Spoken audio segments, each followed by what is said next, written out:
Shimallis Abdiisaa yoo atin Finfinnee gaafattu arf Shimallis Abdiisaa Finfinnee hin dubbatu. Magaalaa Gadaa si ijaaruutu jira. Finfinnee jeesu deemnas hin jira. Magaalaa Gadaa jedhanii magaan hin jirre. Taatee Finfinnee keessattuu har'a tahee isinittuu haa himuti. Taatanii magaalaa Finfinnee keessattuu taatu dhaabbanni Abin jedhamu yookaan immoo sochiin saba Amaaraa duula na filadhaa isaa magaalota naannoo Amaaraatii fi magaalaa Finfinnee keessattuu har'a jalqabee jira. Hiriirii gurguddaan magaalota naannoo Amaaraatii fi Finfinnee keessattuu gaggeeffame kunini duula na filadhaa Abin yoo taate dhaadannoon duula isaa gizeewu ahunno yookaan ammoo yeroon isaa ammaan tana akka jedhu ka dhagame yeroon isaa ammaan tana jechuun yeroo aangoon harka jechuun isaaniitti deebi'uu qabdu. Harka jechuun Oromoo irraa baatee harka isaaniitti deebi'uu akka qabdu tahee kadhagamaa jiru. Duulii kunini bifa milkaawaa taheen akka dhumatu yookaan ammoo akka xumuramu waan nu gargaaree fi mootummaa Abiy Ahmedii guddoo galateeffannaa jechuudhaani hogganaanii dhaaba Abinii Bellaxee Mollaa Geetaahuun barreessee jira karaa Tiwiiterii isaatiin. Akkasumas hoggansi naannoo Amaaraa poolisiin naannoo Amaaraa gargaarsa dhaaba kanaa fi hiriirii kunini akka nagayaan bahee galuu waan godhanii fi guddoo galateeffanna jechuun isa dhagahamee jira. Yeroo ammaan tana hiriirii gaggeeffame kunini milkiidhaanii xumurame kaayoo kennaa uummata biraanii gennee filannoo dhufirratti uummata Amaaraa bakka buunee akka mo'annullee abdii qabnaa jechuun isaanii dhagahamee jira. Hiriira guyyaa har'aan tanatti gaggeeffame keessattuu kashlabboonni magaalaa Finfinneetii fi akkasumas warri Abinii gariin isaanii ganda Oromoo keessattuu deemanii dhiichisaa akka oolanii dhaadannoolee Oromoo miiraa kakaasaa tuqaa Finfinneen keessanii miti as keessa maal gootanii tareenyummaan yeroo gabaabaan duubatti ni dhumata Finfinneen biyya Itoophiyaati magaalii Oromiyaa asii miti Adaamadha. Dhaadannoon jedhullee ni dhagahamee jira. Suniin alattu Finfinnee irrattu bu'aa addaa wanni jedhamu hafuu deema weerara Finfinnee irrattu gootanii dhaabaa jedhanii akka dhaadannoo dhageessisaa turanii kan dhagahamu. Dhaadannoon suniin bakki akkasittuu dhagahamaa ol keessa ganda Oromoon itti baay'attu Boolee Bulbulaa keessattuu akka ture kan dhagahame. Boolee Bulbulaan alalleetti ganda jechuun kondominiyeemii haarawaa ammaan tana ijaaramee fi bakka Oromoon jiraattu baay'inaan humna isaanii agarsiifachuu fi warri Abin dhaadannoo akkasii akka dhageessisaa turanii kan dhagamee jiru. Abin qofa osoo hin taane hiriira irraa kanatti ka Abin wajjin dhiyoo kana wal dahee Baaldaraas dhaabbanni jedhamullee irratti akka hirmaate ka dubbatame warri Baaldaraasii kunin ammoo Iskindir Naggaa mana hidhaa irraa gadhiifamuuti. Iskindir Naggaa hiikamu jecha dhaadannoo akka dhageessisanii kan dhagahamee ture warri kunini kanaan dura jechuun Iskindir hiikamuuti Jawaaraa fannifamu jechaa turanii har'a Jawaaraa fannifamu jechuu dhagahullee banne Iskindir gadhiifamuuti maqaa Oromoon hin feene yaamanii warri nu hin bulchu Finfinnee gadhiisanii deemuu fi deemtanii yeroo xiqqootu isinii hafa Adaanech Abeebee fi isinillee bulchiinsa cunqursaa gosaa irra bilisa bahuu deemna waan jedhu dhaadannoo gosuuni akka dhageessisaa turanii kan dhagahamee jiru. Deeggartoota Abinii ka magaalaa Finfinnee Boolee Arrabsaa fi Boolee Bulbulaattu hiriira bahanii fi barattoonni jechuun qeerroon Oromoo walilleetti bu'uulleen dhagahamee jira. Isaanii ganda Oromoo keessa deemanii dhaadannoo farra Oromoo dhageessanii naannoon kun keessanii miti asii baatanii asii buqqifamtanii tareenyummaan naftii jedhanii dhaadannoo godhanii ijoolleen Oromoo kan naannoo san jirtu ka dhaadannoo saniin aarte dhakaa konkolaataa waraanattu akka darbitellee ka dhagahamee jiru. Wanni kun jechuun taate kutaa bulchiinsaa Boolee ganda Boolee Bulbulaa jedhamu keessattuu ganama kan tayaa ture irrattu akka ta'e ka dhagame warri Abin ka hiriira bahee ganda Oromoo keessa deemanii jechuun Baaldaraas illee fa wajjin tahanii akka jechuun dhaadannoo dhageessisaa turanii kan dhagama jiru. Wanni nama ajaa'ibtu tokkini Abinii fi Izeemaan Finfinnee irrattu wal dorgomanii sila akka yaadattu har'a ammoo Abin takka Izeemaa lama Biltsiginnaa sadii Baaldaraas afuri Biltsiginnaa Amaaraa jechuudha ka Oromiyaan keessum jiraachuun oolu hunduu isaanii jechuun akka Amaarummaattu jechuun akka Itoophiyummaa jedhanii warri akka Itoophiyummaattu walii galanii humna isaanii tareenyoota warri ittiin jedhaman weerartuu warri ittiin jedhaman warra jechuun dandeettii biyya bulchuu hin qabne ka takka biyya bulchee hin beekne biyyi diiguu jedhaman warra Oromoo OPDO garsiifachuu fi humna tokkoon bahanii hiriira irrattu Abinis bahee jira hiriira irrattu Biltsiginnaan Amaaraas bahee jira hiriira Amaaraa irrattu Izeemaan bahee jira hiriira irrattu Baaldaraas argamee jira. Tokkummaan siyaasaa Itoophiyaa tokkummaan Amaarummaa kan irratti mul'atu. Itoophiyaa jechuun Amaarummaa jechuudha. Hogganaan Biltsiginnaa kan har'a jechuun dhiifama hogganaan jechuun Abin Bellaxee Mollaa Geetaahuun miidiyaan Itoophiyaa kallattiidhaan xiyyeeffannaa hiriira Abinii kanaaf kennee akkasittuu waan gabaaseefillee galateeffatee ture. Anuu odeeffannoo guddoo hiriirri kun milkiin akka tahe alaabaa jechuun seeraa ala mootummaan Itoophiyaa jedhee heera miti jechuun labsiinii dhowwe. Alaabaan kun jechuun alaabaan Itoophiyaa haarawattuu jira. Alaabaa kan qabatanii akka mallattootu itti gargaaramuun jechuun bakka alaabaan sun jirutu hin danda'amu. Garuu warra alaabaa Itoophiyaa durii alaabaa limmuuxii sun qabate. Warri alaabaa limmuuxii sun hidhate fannifate ganda Oromollee keessa deemanii itti roorrisaa Finfinnee keessattuu dhiichisaa oolanii oduun kun akkuma jirtuun miidiyaalee mootummaa jedhaman miidiyaalee mootummaa kan akka Waaltaa, kan akka Faanaa, kan akka ETV irrattuu darbaa ture miidiyaalee dhuunfaa habashootaan alattuu jechuudha. Torbaan kanaan walittuu qabatanii falmiin abbaa biyyummaa Finfinnee irratti gaggeeffamullee ni cimee itti fufee jira. Hayyoota Amaaraa kan jiranii Finfinneen duruma irraa kaastee Amaaraatu dhaabee bareeraa jedhamtii jedhanii warra haasamii fi akkasumas jechuun sabaa fi sablammii keessallee warri yaada isaanii deeggaran jedhan hundaayyuu fidanii kan akka Tadiyoos Taantuufaa miidiyaa irratti dhiyeessanii Finfinneen seenallee qabatamallee ka Amaaraatii fi Amaaraa qofaa Finfinnee yaamaaranna yaamaara bichaa nichi jedhanii dubbatamanii dulguddaatu deemaa jira. Wanni ani isinitti muudamnu Oromoon Finfinnee falmachaa ture kan jedhamu. Master plan jedhee dargaggoota kuma meeqaa ka itti gabbaree itti wareegsise. Finfinneen harka Oromooti bahuun akka warri kun harri dhaadatetti waan yerooti malee waan hin oolle. Waan hin oolle haala ammaan tan deemaa jiraniin dhaadannoon Finfinnee har'aa Finfinnee mo'annee demokiraasii finnaa Finfinnee mo'annee misooma finnaa Finfinnee mo'annee bulchiinsa gaarii finnaa Finfinnee mo'annee fooyya'insa uummata lafaatii fi yookaan immoo jiraattotaa finnaa Finfinneettu filannoo mo'annee waan gaarii biyya sunii fi magaala suniif beeksifne osoo hin taane Finfinnee mo'annee Oromoo as keessa ariina. Finfinnee mo'annee Oromoo magaala kan keessaa qulqulleessina. Finfinnee mo'annee saamicha lafaa hambisna. Finfinnee mo'annee tereenyummaa hambisna. Finfinnee mo'annee siyaasaa gosaatii fi poolitika sabirratti hundaa'ee balleessina kan jedhu jibbiinsa Oromoo hammeenya Oromootii fi sabaa fi sablammii irratti qabaniini hiriirii hardhalleen geggeeffamee jira. Geggeeffamaa oolee kunini warri gogaan irratti du'e warri hin golgoloofne. Warri jechuun cooraan isaanii irratti kan coorratee du'e. OPDO yookaan ammoo biltsiginnaan Oromiyaa odoo Finfinnee keessa teetu odoo Finfinnee keessa warri maqaa tokko jiranii nama jaba Oromoo kasla uummata Oromoo dammaqsuu fi warra dandaya hidhamtoota siyaasaa godhanii lagannaa nyaata irra godhanii du'aa fi jireenya jidduutti godhanii har'a jechuun Finfinnee keessatti nafxanyaan akka waliigaltee uummata Oromoo irratti dhiichistu goosisaa jiran. Nafxanyaan har'a waliigaltee uummata Oromoo irratti dhiichisa guyyaan kan keetii lakkoofsan lakkaa'ama Finfinnee keessa dhiibamuu deemta. Abbaa biyyummaa Finfinnee yookaan ammoo bu'aa addaa faayidaa addaa Oromiyaan Finfinnee irratti qabdu jedhama. Dagadhaa Finfinnee keessa deemuu deemta. Finfinneen akka naannootti gurmaahuu deemti jedhamee duuli akkasii godhamee ture. Paartileen Finfinnee irratti dorgomaa jiran keessaa paartiin gurguddoon ammaan tana Baaldiraas fi Abiniin takka ta'anii jiranii Izeemadha. Lachuu warra bu'aa uummanni Oromoo yookaan Oromiyaan Finfinnee irraa qabduu fi beekamtii hin kennanii Finfinneen bifa haarawaan Abin Amaara jalattuu gurmaahuu qabdi jedha Abinii fi Baaldiraas. Finfinneen ammoo of dandeette bulchiinsa naannoo of dandeette ta'uu qabdi jedha Izeeman.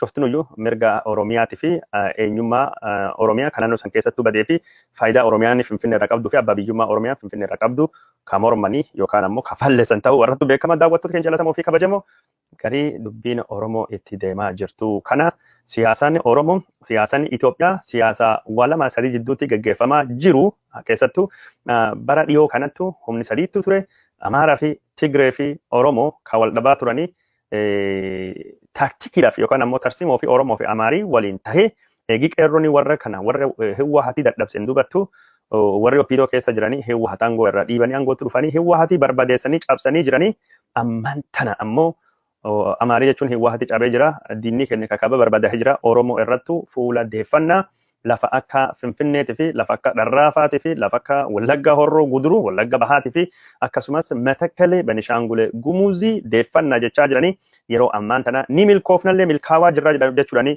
duula guddaa kana Oromiyaa irrattuu bananii jiranii duulii na filadhaa filannoo warra paartiilee maqaa Itoophiyaatiin socho'anii ka Izeematii fi ka Abinii torban kana akkanumaanii itti akka bifa kanaan itti fufee gaggeeffamaa jira.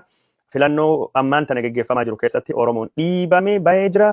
Garuu ka jijjiirama kanattu cabee jijjiirama kanattu elaahee jijjiirama kanattu miidhamee du'ee ajjeefamee biyya itti bahee halafeen isaa itti cabee qoraan taate Oromoodha. Ka har'a immoo jijjiirama kana irra dhiibamee ittiin miidhamaa jirulleen Oromoodha.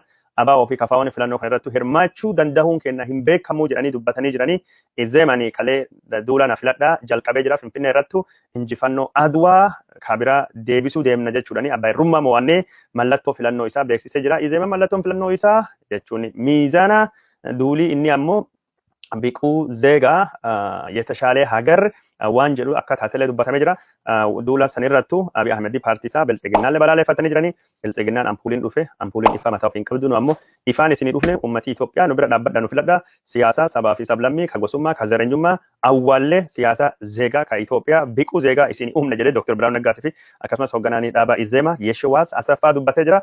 Abaa'oon ammoo karaa hoggana isaa Daawud Ibsaatiin Dooche Velee qophii afaan Amaaraa irrattu filannoo bara kanaa hirmaachuu hin dandeenyu karaaleen filannoo ittiin deemnu hundinuyyuu cufamee jira. Karaa biraatiin ammoo BBC afaan Oromoo irrattu wanni ammaan tan argaa jirru barrii 2021 kunini bara 1991-92 gaafa Abaa'oon mootummaa ce'umsaa keessa dhiibame haala gosunii fidaa jira jechuudha. Mootummaa keessa dhiibamaa akka jiru dubbatee jira. Kaafaawonis waan gos kanaaf fakkaatu dubbatee jira. Hoggansi keenmanidha jira. Waajjirri keenya cufamee jira. Bifa kanaanii filannoo irrattu hirmaachuu hin dandeenyu jedhee jira. Finfinnee fudhachuu fi nafxanyaan hamoommachaa wal ijaartee hiriira baatee alaabaa Minilikii limmuxii sun qabattee Oromoo irrattu doorrisaa, Oromoo irrattu dhiichisaa, Oromoo sodaachisaa har'a akka oolte ka dubbatame ka mul'ate daawwattoota keenya jaallatamoo fi kabajamoo wayitaa nafxanyaan akkasittuu Oromoo irrattu garmaamtee lafa dhiichisaa oolte kanattu warri Oromoo kan nafxanyaa yaadalleen jarmaayinsalleen mo'achuu danda'anii galata Abiy Ahmedii warraa ooleef nafxanyaa oole fi mana hidhaa jiranii nafxanyaan kunini Abiy Ahmed mukitti cabsu deemti. Haga ammaa garuu nafxanyuma tanattu fira kiyya jedhee isaa wajjini warra Oromoo kan mana hidhaa hidheettu lagannaa nyaataa irra jiranii warra ciree fi laaqana garaa guutatanii nyaatanii mana murtii yoo dhufanii nu hin nyaanne jedhanii waakkatanii mana hidhaatii bahuu hin deeman jedhee kalee warra gammachiisuu fi odeessaa oolee san cufayyuu quba qabdanii. Kanaaf duula Tiwiitarii irrattu hirmaachuu qabdanii duula Tiwiitarii irrattu hirmaadhaa duuli Tiwiitarii kun akka malee barbaachisaa addunyaan nu dhagaa jirti isin jecha barbaannaa gara duula Tiwiitariitti hin deemna. Mee gaafiin Oromoo of gaafadha. Finfinneen kan eenyuti? Finfinneen kan eenyuti? Oromoon jechuun handhurii Oromoo qabsoon isaa Finfinnee jettanii falmaa hin baane dubbachaa hin baane bara wayyaanee keessayyuu bara ilma abbaa gadaattu Finfinneen harka Oromootii bahuu deemuunis wata akka jechuun dhiyoo kana dhiyoollee dubbadhee ture waan kana deebi'ee dubbadha. Izeeman Finfinnee mo'achuu deema yookaan Abiin Finfinnee mo'achuu deema. Tarsiimoon biltsiginnaa Finfinneetti mo'attuu yoo jiraate Abiy Ahmediitu jedhee jedhan. Finfinnee keessattuu filannoo bulchiinsa magaalaatii fi filannoo sadarkaa federaalii teessoo Finfinneen qabduu fi nama Amaaraa dorgomsiisuu deemne Amaaraa kennine Amaaraan Amaaraa wajjin dorgome Itoophiyaa wajjin dorgome warri ammoo waan biltsiginnaa ta'anii fi sadarkaa biltsiginnaatti wajjin hojjechuu dandeenyaadha waan jedhudha. Nu kan hin barbaannu Finfinnee harka biltsiginnaa jalatti hin buluu hin qabdu Amaariin mo'ate karaa Abiiniitiin nu bulchuu qaba ka jedhudha. Gaafiin jedhanii odeessaa turan. Kana odeeffannoo biltsiginnaan Amaaraa nu biraan geetee jedhanii haasawaa turan warri. Shimallis Abdiisaa yoo atiin Finfinnee gaafattu harfi Shimallis Abdiisaa Finfinneen dubbata. Magaalaa Gadaa si ijaaruutti jira. Finfinnee jeessu deemna siin jedha magaalaa Gadaa jedhanii magaal hin jirre. Daamaan leenyi basamaa watataan imaalaa yakumsi daamti jettee mammaaktu san. Magaalaa Gadaa si ijaaruutti jira jedhanii maaster pilaanii biraa. Magaalaa Gadaa Moojoo fi Bushooftuu fi Adaamaa walitti qabatee achi godina jechuun uummattoota kibbaa ka Guraageeti haga jechuun Minjaar Shonkor godina Shawaa kaabaa ka Amaaraa walitti fidu magaalaa gudditti ijaaruutu jira magaalaa Gadaatu jira Finfinnee magaalaa duutuudha Finfinnee dhiisnee baanaa jira maal jennaan Finfinnee irratti nafxanyaan warra mo'attee jirti mo'achuu hin danda'anii warri biltsiginnaadhaan opiidiyoodhaan kunin warra jechuun of kolaasi warri miil keessa dha'ee of madeesse diinillee dhufee jala bahuu hin danda'an baqachuu hin danda'anii Oromoon kan beekuu qaba Oromoon kana kan isaan beekuu danda'uu qaban ka Oromoon hubachuu danda'uu qabu kana yeroo ammaan tana gaafiin Oromoo takkattiilleen biltsiginnaadhaan deebi'aa hin jirtu biltsiginnaan gaafii Oromoo takkattiillee deebisuu hin barbaadu. Abiy Ahmed gaafii Oromoo deebisuu hin barbaadu. Wanni guddaan Abiy Ahmed deebisuu barbaadu tokkini warra Amaaraa kan gammachiisuu fi heera haq tokkotti gaafilee Oromootiif deebii kennu kana jijjiiruu akka barbaadu yeroo hedduu dubbatee jira. Sanii miti. Wanni isin ajaa'ibu tokkini rakkoon Itoophiyaa guddaan heerammaan tan jiru kana heeri kun jijjiiramuu qaba. Eertiraan kanaaf hin qabsoofte Isaayyaas Afwerqii kan inni dubbate miidiyaan Itoophiyaa miidiyaan mootummaan qabu dhaabbanni pireesii Itoophiyaati fi miidiyaan biroodkaastii hundi wal harka fuudhee gorsi Isaayyaas Afwerqii heeri jijjiiramuu qaba odeessaa oolan. Heeri Itoophiyaa dhukkuba garuu heeruma kanaan durattu ka heeri kun irratti hundaa'ee chaartarii 1991tiin Eertiraan bilisummaa isii argatte. Eertiraa biyya dimokiraasii hin qabne, biyya filannoo hin qabne, biyya pireesii hin qabne, biyya nagaa hin qabne, abbaa irrummaa nam tokkootiin bultu, biyya jechuun paarlaamaa wanta akka hin qabne, har'a jechuun akka fakkeenya dimokiraasiitu Abiy Ahmed fudhate heera Itoophiyaa hin barbaachisu jedhee heera sabaa fi sablammii fi mirgaa kennee akka inni baduu fi barbadaa'u.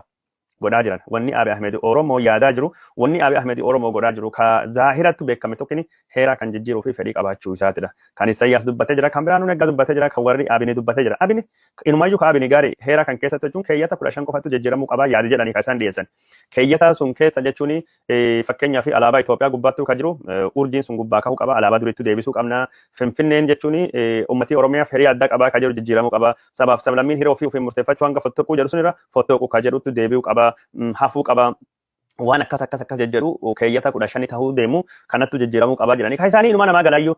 Ka Abiy Ahmed ammoo jechuun sirna pirezidaantii goonee maal goonee naannoo jirtu kanaayyuu jechuun akka jechuun qubsum lafaatii fi gaara shenterariidha jechuun gaarrenii fi laggeen irratti hundoofne daangessinaa kan jedhu isaa fi izee malleen qabanii kanattu deemaa jirra. Oromoo yoo kanarra dhaabbatee hin falmatini yoom akka inni falmatu hin beeknu yoo Oromoon har'a kan dura dhaabbatee waan kan hin didne yoom akka inni dura dhaabbatee Oromoon diduu wanni beekamu hin jiru. Opiidiyoo taanan jechuun dilluu hobbaatii rabbiin nutti gabbuuse kan wanni kun tokkollee hin galtuu fi har'allee taanani obboleeyyan ofii hiitee nyaattee ofii isaaniiti ammoo Opiidiyoo jechuun Wallaggaa, Opiidiyoo Shaawaa jedhanii Opiidiyoon Shaawaatiyyuu Opiidiyoo jechuun tuulamaa macajimni jedhanii achiin dubbatti Opiidiyoo Ambootii fi Ginciitii fi Opiidiyoo jechuun maal jedhanii achi gara jechuun Salaalee gara maali jettee Shaawaa kaaba kana wal nyaachaa jirti. Opiidiyoon maal jennaan takka biyya bulchite hin beektu nama ergamuu qofaan taate ergamtu yeroo hunda ergaa irra wal nyaatti.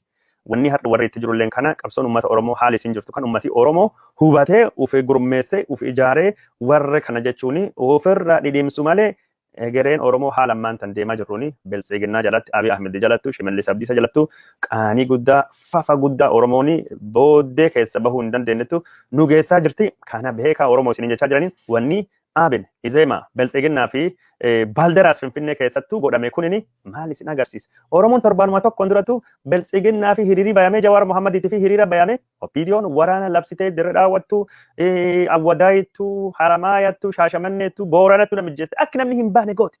Garuu jechuun Izeemaa fi Abiy ramaddii eegumsa nu gootanii poolisii fi waraana nu ramaddanii akkasumas miidiyaa nu kennitanii fi galatooma jedhan mootummaa abbaa isaa argitanii jirtanii.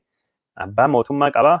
Mootummaan jechuun abbaa qaba. Warri mootummaa eegumsi qaba. Kenne jechuun miskiinattuu fixama. Kun dhaamsa guddaa Oromoo fi dabarsa. Wanni kun ta'uun isaa waan gaarii Oromoo ijiin banatanii akka ija banattu godha. Oromoo Biltsiginnaa irraa hagammaa abdii hin kutatini akka jechuun abdii kutattu godha. Amaarii jechuun Finfinneellee filannoollee mo'achuullee deema. Wayillee godhachuu deema. Kun cuftinu jechuun yeroo fi milkaa'uu fi ni mala. Ammoo wanni tokkini uummata Oromoo ummati Oromoo akkana hin jiraatu. Yeroon kulleen hin dabarti.